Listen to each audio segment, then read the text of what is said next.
Toxic പണി നടക്കുന്നു ഒരു സുപ്രഭാതത്തിൽ ഒരു ഡേറ്റ് അനൗൺസ് ചെയ്തു.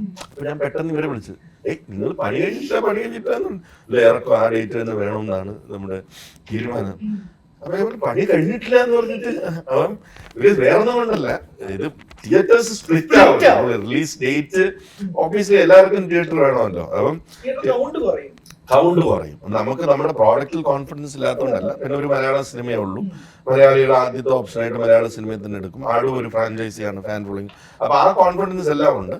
നമ്പർ ഓഫ് തിയേറ്റേഴ്സ് കുറയും എന്നുള്ളൊരു ടെൻഷനില്ല. അപ്പൊ എന്നിട്ട് നമ്മൾ തീരുമാനിച്ചു, ഓക്കെ നമുക്ക് പോവാം, നമുക്ക് മുമ്പോട്ട് തന്നെ പോവാം എന്നുള്ള രീതിയിൽ കുറഞ്ഞാലും. അപ്പം അങ്ങനെ തീരുമാനിച്ചു.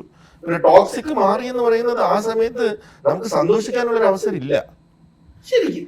അതെങ്ങനെ? കാരണം നമ്മൾ ഇറക്കുന്നുണ്ടോ നമുക്കറിയില്ലല്ലോ.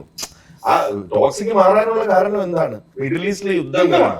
അപ്പൊ ടോക്സിക് മാറുന്നു എന്നുള്ളത് നമ്മുടെ സൈഡിൽ കൂടെ പോലും പോകുന്നില്ല. കാരണം അവിടെ നമ്മൾ ചിന്തിക്കുന്നത് ഈ യുദ്ധം കാരണം നമ്മൾ ഇറക്കാൻ പറ്റുമെന്നുള്ളതാണ് ആദ്യത്തെ തോട്ട്.